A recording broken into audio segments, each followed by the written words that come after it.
Voltamos com a notícia de frente. Agora a gente volta a conversar ao vivo com o repórter Oliveira Júnior. Vamos saber então do Oliveira os dados da Covid-19 das últimas 24 horas, não é isso, Oliveira?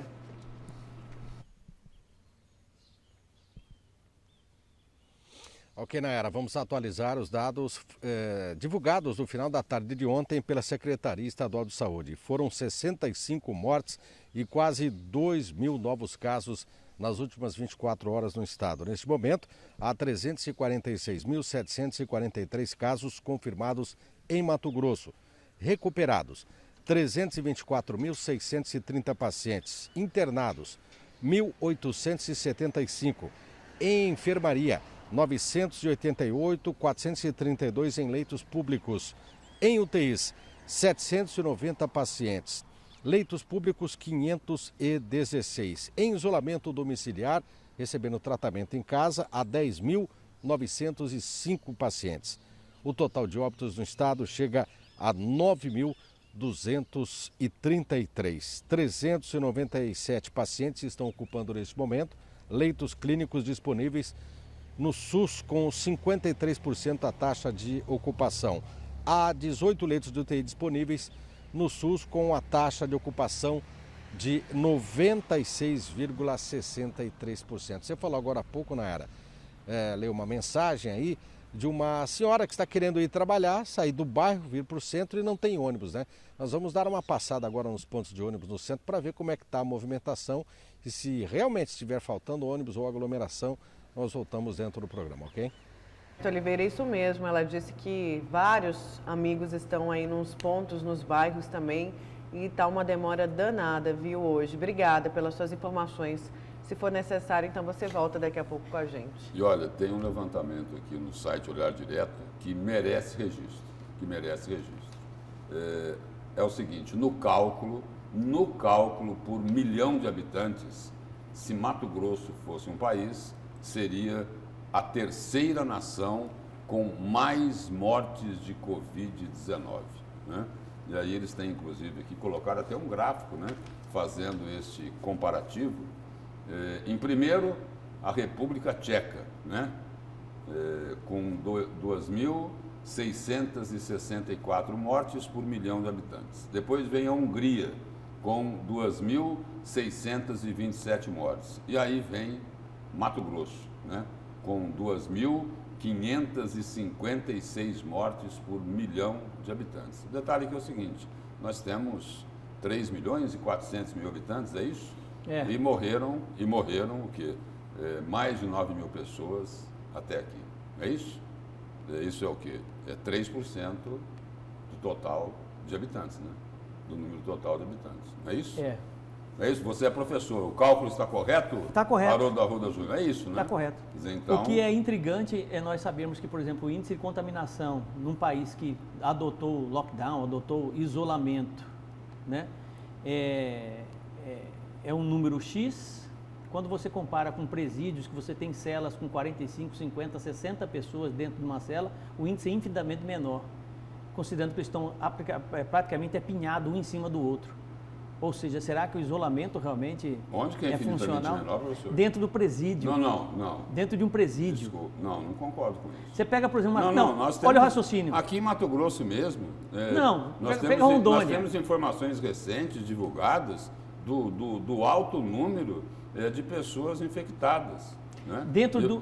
Sem o isolamento, se não tivesse esse isolamento, vamos dizer assim, meia boca que tem aí, a situação seria muito pior, professor. Seria muito pior. Num dia, falando, mas digo assim, percentualmente... A questão aí tem o lado econômico, né?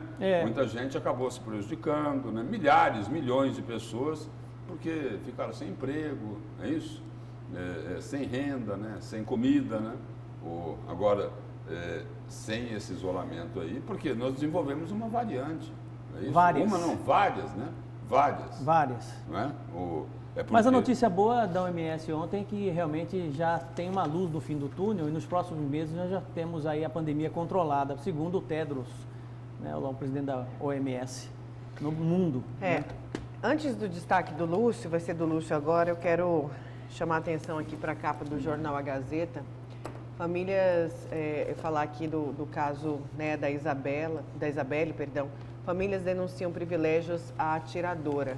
Aqui, ó, capa do jornal A Gazeta de hoje, denúncias de privilégios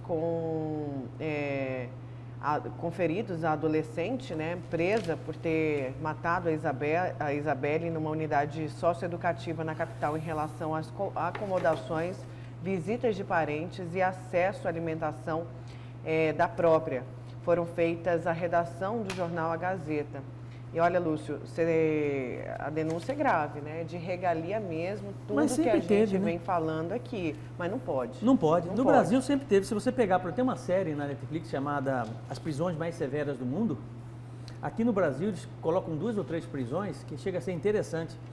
Quem tem dinheiro tem privilégios dentro da prisão e não são poucos, não. Ele tem a roupa limpa dele, porque ele paga por isso. Ele tem alimento que ele quiser dentro da prisão, porque ele paga por isso. Ele tem celular, porque ele manda buscar. Ele tem o colchão novo, se ele quiser. Tudo absolutamente comprado dentro da própria prisão. É um mercado separado. E tem outras, e tem empresários dentro de prisão. Lá em Rondônia tem um empresário que a própria alimentação dos presos, olha que interessante, a alimentação dos presos, ele que está lá cumprindo pena de 30, 40 anos de prisão, entendeu? Produz alimentação, para vender justamente para o sistema. Ele com a esposa deles vivem disso. Olha que coisa, olha que coisa interessante que acontece no Brasil. Quer dizer, você tem um universo ali, um mercado paralelo fortíssimo, né, de venda de absolutamente tudo. Quem tem dinheiro tem privilégio. Vou falar, aí o seguinte, isso daqui versa exatamente sobre os privilégios de quem tem dinheiro. A reclamação de familiares está aqui na reportagem da Silvana Ribas, do jornal A Gazeta, a reclamação de familiares de outras internas pelos privilégios possibilitou que elas também pudessem receber produtos de higiene, o que antes só era permitido para B. Bom, B é a atiradora, né? B é a adolescente que matou Isabelle com um tiro na cabeça, não é isso? E aí lembrando aqui o seguinte, os privilégios que ela tem nessa unidade. O Ministério Público diz que isso pode ser denunciado, mas espera aí, está feita a denúncia. E aí, não vão lá checar isso? Não vão checar se isso ocorreu realmente? Porque a denúncia é grave, não é isso? E é o seguinte, o Supremo Tribunal Federal já negou por unanimidade o pedido de liberdade para a atiradora. E agora tem a decisão aqui no Tribunal de Justiça, que está dependendo de um desembargador, não é? Que está empatado, um votou pela liberdade, outro votou para manter ela na unidade socioeducativa, e agora falta o voto do desembargador Gilberto Giraldelli. Desculpa te interromper, que a gente tem que ir ao vivo agora com o Oliveira Júnior, ele está num ponto de ônibus. Vamos com o Oliveira, olha só a situação flagrante que a gente está pegando aí, mais aglomeração, o pessoal tendo dificuldade para entrar mais uma vez, não é isso, Oliveira?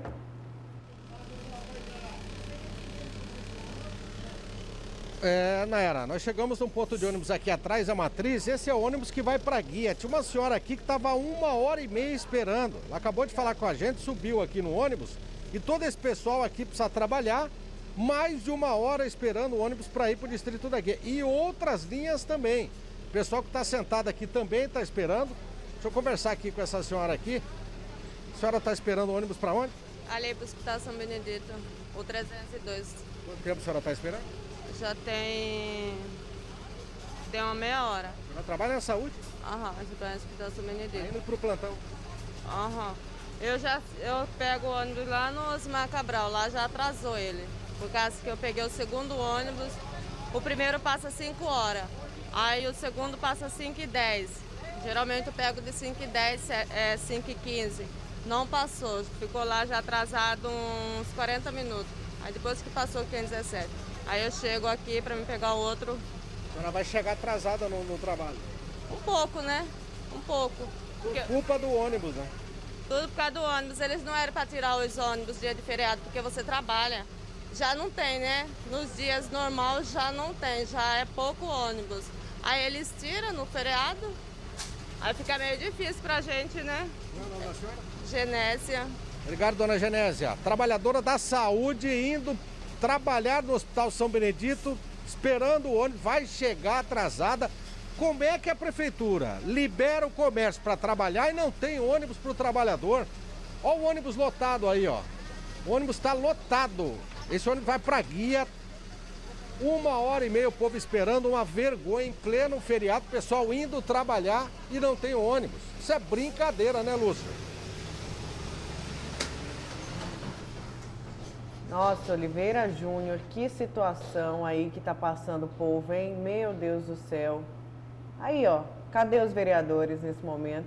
Eis a pergunta, né? Será que eles estão, como disse Diego Guimarães, ocupados com moções de aplauso?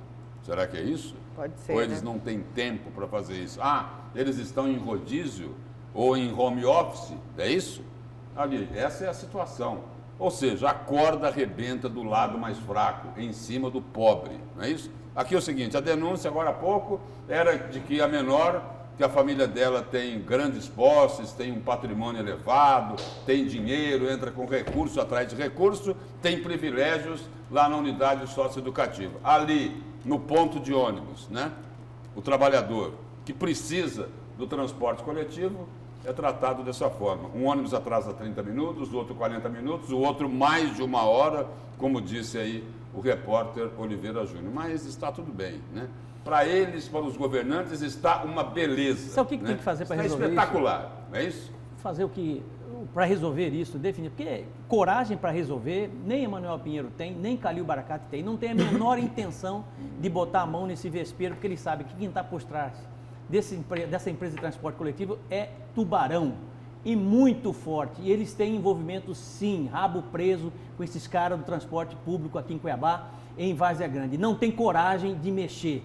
A hora que nós tivermos um prefeito, um governante, que possa abrir o mercado, aumentar a competitividade com esse transporte público, nós melhoramos a qualidade. Lá em Fortaleza, por exemplo, o problema era o mesmo. Né? A Prefeitura de Fortaleza contratou uma empresa americana chamada Via Mobile, onde você tem vans que circulam na cidade, isso já acontece lá, por demanda controlada, o aplicativo Uber coletivo. Uber coletivo, você simplesmente entra no seu celular e fala, eu quero ir daqui lá para o centro da cidade. Dá ok, você divide a tarifa com 4, 5, 6, 10 pessoas dentro de um micro-ônibus, com refrigerado, com ar-condicionado, com conforto, tá entendendo? E você vai para onde você quiser na cidade de Fortaleza, né? Então, o que é simplesmente espetacular. Essa abertura tem que acontecer. Porque enquanto não acontecer isso, esses caras vão encher o bolso de grana, entendeu? Porque isso é uma mina de dinheiro, né? Que vai continuar financiando campanhas políticas para prefeito aqui em Cuiabá e em Várzea Grande, né? Por muitos anos, e a população vai ficar à mercê exatamente desse tipo de coisa de transporte. Esse assinte com a população. E nunca vão resolver nunca. Bom, não vão resolver nunca. Tem que ter alguém com coragem, que seja eleito independente exatamente do poderio econômico dessas empresas. certo. Que aí ele tem moral suficiente para fazer o enfrentamento. Lúcio, seu destaque. Meu destaque é para dizer que nem tudo está perdido. Existe uma chance de que o ministro do Meio Ambiente, o senhor Ricardo Salles, não consiga passar a boiada. Como ele já disse, né? Aquele negócio de, olha, aproveita aí a pandemia, que a imprensa está distraída e vamos passar a boiada. Ou seja, vamos desrespeitar, vamos agredir o meio ambiente. Bom, e eu estou falando isso pelo seguinte, foi criado aí um contraponto, né? Um contraponto com o governo federal, com o desrespeito à questão ambiental, né? Em carta ao presidente norte-americano Joe Biden, o governador Mauro Mendes e mais 21 governadores, incluindo aí todos os governadores aí dos estados amazônicos, eles enviaram essa carta, né, ao presidente norte-americano, destacando ações de preservação ambiental. Aí os governadores destacam o compromisso com os princípios estabelecidos no Acordo de Paris e com os objetivos do desenvolvimento sustentável, bem como o esforço para combater o desmatamento ilegal e para promover uma economia com baixa emissão de carbono e preservação dos biomas brasileiros, em especial a Amazônia. E tem um ponto aqui que é o seguinte, olha, combater o desmatamento ilegal, não é o seguinte, não é demitir o superintendente da Polícia Federal lá do Amazonas, né, que fez a maior apreensão de madeira ilegal de toda a história. E aí o seguinte, aí colocaram ele na rua.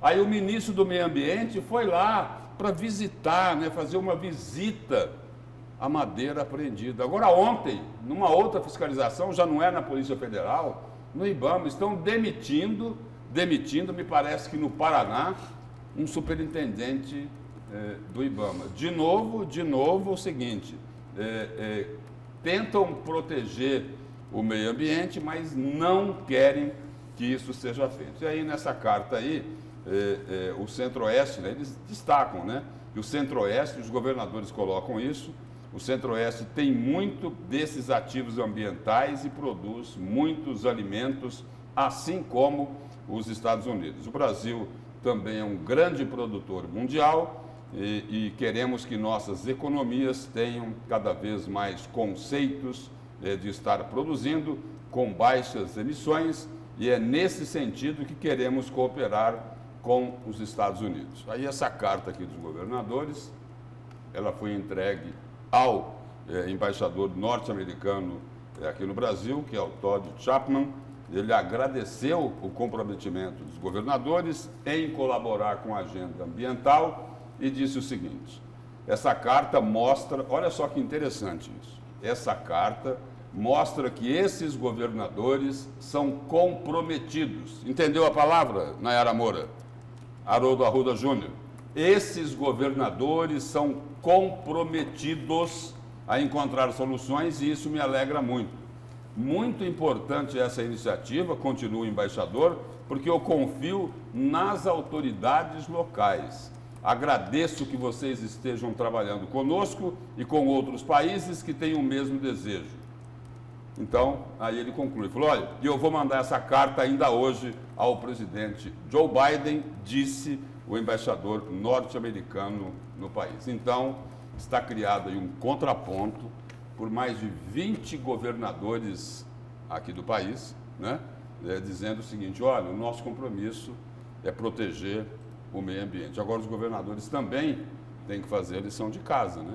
Principalmente os da Amazônia. Tem um dado aí de março que o desmatamento aqui na região amazônica, especialmente no Pará, na Amazônia e aqui em Mato Grosso, o desmatamento foi gigantesco, né? Então, é o seguinte, pode assumir lá o compromisso com o presidente norte-americano, pode não, deve assumir o compromisso com essa preservação, com a proteção ambiental, agora não pode ficar só no discurso, não. Só que tem um detalhe, né? Não pode ficar só no discurso, né? Eles têm que fazer a parte deles. Agora, o que eu quero destacar é que essa carta dos governadores é um contraponto para as atitudes, né, não recomendáveis, não positivas, que comprometem, inclusive, a economia do país, é a posição do governo federal em relação ao meio ambiente. Haroldo Arruda Júnior, está correto, é correto demitir um superintendente da Polícia Federal porque ele fez a maior apreensão de madeira ilegal da história do país? Espera aí, nós vamos defender quem? Aqueles que transgridem a lei ou nós vamos proteger o meio ambiente? Essa é a pergunta que se faz. E esses governadores estão prestando conta para quem? Por meio do embaixador americano aos Estados Unidos, que é o país que mais abandona protocolos no mundo. Abandonou o protocolo de Kyoto de respeito ao ambiente, às questões ambientais, abandonou o protocolo de Paris. Mas né? Quem abandonou mesmo? Não, quem abandonou? Estados Unidos da América. E é o país que mais polui no mundo, além da China. Não foi um senhor chamado Donald Trump? Além da China. Foi ele? Não, peraí, nós estamos conversando aqui a questão de prestação de contas. O Brasil não tem que dar satisfação nenhuma para os Estados Unidos. Pelo contrário, o Brasil é um dos países que mais tem leis que protegem o ambiente no mundo, é o Brasil. O Brasil tem ações importantes por conta do governo federal, Lúcio. Está entendendo? Mas os governantes querem passar a boiada. Desculpa, não tem que prestar conta. Peraí, agora eu estou falando. Olha, não tem que prestar conta, Lúcio, para os Estados Unidos. Os Estados Unidos não é referência em proteção ambiental, não é e nunca foi. No protocolo primeiro, Enquanto Donald Trump era presidente, no primeiro protocolo de Kyoto, antes mesmo do presidente americano Donald Trump, os Estados Unidos foi o primeiro, quando ele viu a economia dele desativada, descontrolada e cair em queda absurda, em recessão, foi o primeiro a abandonar o protocolo de Kyoto. Protocolo de Paris, 2015. Quem foi o primeiro a abandonar? Estados Unidos. Quando ele vê a economia dele em frangalhos caindo, ele vai lá e abandona o protocolo porque ele não quer perder o protecionismo americano, o sentimento nativista e nacionalista americano que mantém o americano como a maior potência econômica. Por quê? Mantém a maior potência econômica do mundo. Países. Então, essa coisa de prestar conta para quem não dá exemplo, no caso específico das questões ambientais para os Estados Unidos, isso é burrice. Isso para mim é burrice. Eles não estão Eles estão de olho, americano. Eles não estão prestando contas. Eu só quero observar aí. Deixa eu só complementar, Lúcio. Tá. Eles estão de olho nas duas maiores reservas que nós temos no mundo, no nióbio e no grafeno, tá? Que é a solução do mundo. É um poderio gigante que o Brasil tem em riquezas, mais que o petróleo que está acabando no mundo. É isso que eles estão fazendo. Aquele presidentezinho da França lá, querendo interferir aqui no Brasil, na Amazônia, nós temos que proteger a Amazônia, que a Amazônia é isso, a Amazônia é aquilo. Conversa fiada, o país deles destruiu tudo. Eles destruíram tudo na França. Tudo, absurdamente tudo, não conseguiram controlar absolutamente nada com relação às questões ambientais, agora vem botar o dedo, vem cheirar aqui no Brasil, querer proteger a Amazônia. Conversa fiada, eles estão de olho nas nossas riquezas, e Estados Unidos não e nunca foi referência em proteção ambiental. Eu só quero fazer uma observação. Os governadores, na realidade, eles não estão prestando contas ao governo norte-americano.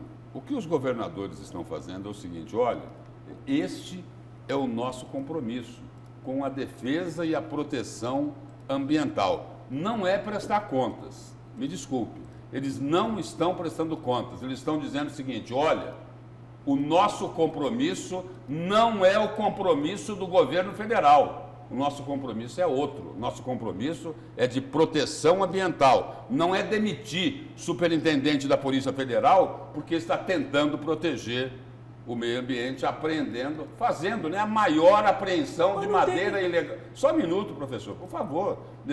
O compromisso dos governadores estão dizendo isso. Olha, nós não temos a mesma postura do governo federal.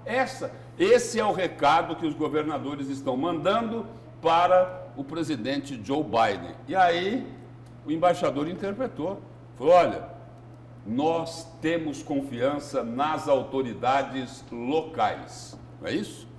Porque os norte-americanos, o presidente Joe Biden sabe que nessa questão ambiental ele não pode contar com esse ministro aí, Ricardo Salles, não é isso?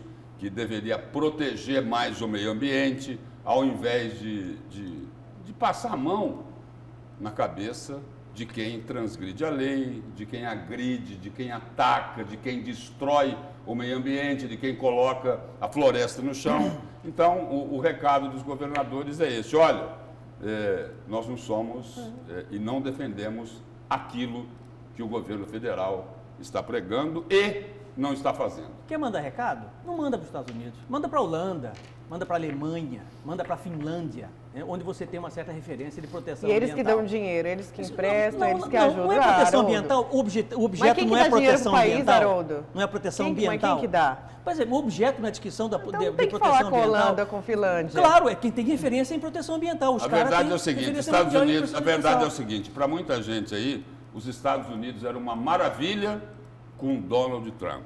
Agora, os Estados Unidos não vale nada, porque tem lá Joe Biden, um democrata. Né? Essa é a diferença. Olha, vamos lá as participações dos nossos telespectadores. Bom dia, não quero julgar. Nasci e fui criado na Amazônia. Eu sei que existe um aparelhamento destes órgãos, IBAMA, INCRA, etc. Antes de defender esses servidores, devemos entender o que realmente acontece. É o Nilo de Tangará da Serra. Haroldo falou tudo. Nós somos brasileiros, nosso compromisso é com o Brasil. Professor Haroldo, se depender do mito, a Amazônia vai virar plantação de soja e pasto para gado. só não vê quem não quer, é Olívio do CPA. Conversa fiada, pega para você ver quantas ONGs tem na Amazônia e compara na região mais pobre do país, que é o Nordeste, quantas ONGs tem. Lá na Amazônia, que não precisaria necessariamente de ter ONG nenhuma nesse sentido, o Brasil tem condições de manter sua preservação, tem instrumentos para isso, o IBAMA está aí exatamente para fazer isso, tem milhares de ONGs. Vai lá no Nordeste que o povo está passando fome, você acha a ONG lá, ninguém quer lá. Está entendendo? Lá que tem que ter organização não governamental para poder ajudar o povo que está passando fome e que não tem água. Mas não, todo é sustentado exatamente por partidos socialistas e o pior de tudo. Isso que é a grande não tem outra palavra. Tem mais gente aqui, ó. Não Governadores fazem o que mesmo para proteger o meio ambiente? Só oportunismo político. Governadores covardes, diz aqui o nosso telespectador. Parabéns, Haroldo, pelo posicionamento. Não podemos dar satisfação das nossas florestas para quem destruiu as suas, diz a Cristiane de Rondonópolis. Isso é tudo, Nayara, eu posso falar com propriedade, Nayara, é hipocrisia. Esse negócio de tomar referência, Estados Unidos como referência de proteção do meio ambiente, essa história toda, eles não estão nem aí. Eles são a maior economia do mundo por enquanto, porque a China vai ultrapassar. A China, entendeu? A China já está com praticamente mais de 80% dos seus rios praticamente poluídos. Então, o mundo tem que alimentar a China, eles não têm respeito nenhum com o meio ambiente, os Estados Unidos não têm respeito nenhum com o meio ambiente, e estão de olho exatamente onde ainda existe uma certa riqueza, um certo recurso. É isso. Quando era o Donald Trump que estava era de olho, estava tudo bem, não, né? Da mesma forma. Bem, né? Eu não tô, não, da mesma forma, Lúcio. Já vi muita gente aplaudindo, batendo palmas para Donald Trump. Da mesma forma. Olha, agora tem críticas também. O professor Haroldo... estou colocando todas, Verônica. O professor Haroldo está pensando com o coração no Bolsonaro. Quem vai dar dinheiro para o Brasil se não cuidar do desmatamento? Ricardo Salles é uma vergonha de ministro. Roupa suja se lava em casa. Esse negócio de ficar prestando conta para outro país que não conhece a nossa realidade, não conhece os nossos instrumentos de controle, não conhece a nossa economia, não conhece nada, vir com conversa fiada que vai prestar de conta de meio ambiente para outro país, sai fora. Isso é bobagem. Não é prestando conta, já falei. Bobagem. Está mostrando que o compromisso deles não é igual o descompromisso do governo federal com a questão ambiental. Lúcio, é diferente. Lúcio, você tem ideia de quantas mineradoras tem no estado de Mato Grosso? Canadense, explorando o estado de Mato Grosso, que não se tem controle de impostos recolhidos por essa multinacional. Ela explora ouro aqui no estado de Mato Grosso, na região de Tangará da Serra, uma mineradora gigante, canadense, né? Tá aí. Quantas empresas chinesas já estão aqui no estado do Mato Grosso que compraram empresas brasileiras para poder exatamente entrar no universo do agronegócio? Quantas empresas chinesas já são acionistas majoritários de empresas de comunicação neste país? Você vai me dizer que eles estão aqui preocupados com o meio ambiente? Conversa fiada, rapaz. Isso é conversa fiada. Estão aqui para tomar as nossas riquezas, e se a gente não abrir o olho, tá? E se nós não fizermos um enfrentamento de defesa pelo Ministério da Defesa, nós vamos ter problemas futuros com relação a exatamente isso. Eu acho que o governo federal está certíssimo. Continuem derrubando. Então é o seguinte, olha, pessoal, continua derrubando a floresta. Aí é o seguinte, aí os produtos de Mato Grosso não vão conseguir mais ser exportados. Também tem isso, né? A questão ambiental é referência para os parceiros comerciais do país lá fora, né? Se continuarem derrubando a floresta aqui, Eraimage, Blairumage, essa turma toda não vai mais conseguir colocar os produtos de Mato Grosso lá fora. E aí é o seguinte, Mato Grosso quebra. É isso? Olha, vamos aqui Vamos por aí? A China precisa do Brasil também, você acha o quê? Você acha que a China não precisa do Brasil? Eles jogam o tempo todo. Uma hora ele fala que tem problema com vacinação. Vamos pregar a derrubada da floresta. Tá entendendo? Vamos pregar isso. Eles precisam. Quem que vai alimentar mais de 1 bilhão de habitantes naquele país? Vamos pregar a derrubada da floresta e demitir quem quer proteger o meio ambiente. Bom, professor Haroldo está certo. Temos que parar de pedir bênção para os Estados Unidos. Os governadores querem fazer o papel de bonzinho. Por favor, Lúcio. Não faça essas suas críticas tendenciosas. É o Eduardo falando aí, Lúcio. Tendencioso é o seguinte, eu estou aqui falando que quem quer proteger o meio ambiente, né, está no caminho certo. Se isso for tendencioso, né, eu acho que quem está sendo tendencioso é o telespectador, né, na observação que ele fez. Existe uma discriminação muito grande com o brasileiro, Lúcio. Com o brasileiro. Olha, eu vou dizer, a maior vergonha, uma das maiores vergonhas que eu passei na minha vida foi dentro de um ambiente lá para poder fazer a apresentação de papers sobre Nossa, eu tô conseguindo parte do criar. meu doutorado. Lotado que estava, a hora que anunciaram que era do Brasil para falar sobre questões de ética, questões da minha tese de doutorado, 70% das pessoas levantaram e foram Mas, embora. ó, Um descrédito por completo com os brasileiros. Eu acho um absurdo isso. E não tem crítica para o doutor aí, não? Tem, eu já coloquei, ué. Ah, sim. Na verdade, é o seguinte, Nayara. Achei que a Verônica queria colocar suas críticas contra mim aqui. Né? Ó, vamos dividir aí, né, Verônica? Que é isso? E aqui, ó, professor Haroldo é puxa-saco do Bolsonaro, um governo que está acabando. Ah, Haroldo. bom, pelo menos uma aí, não é? Apareceu um. Não, tá bem dividido, gente, ó, tá bem dividido, viu?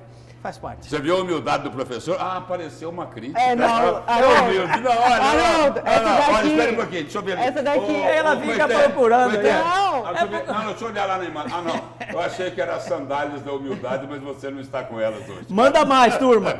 Olha, essa é a que tá mais amena, viu? Dos dois. Vamos lá. Vamos para um breve intervalo. Na volta tem mais a notícia de frente.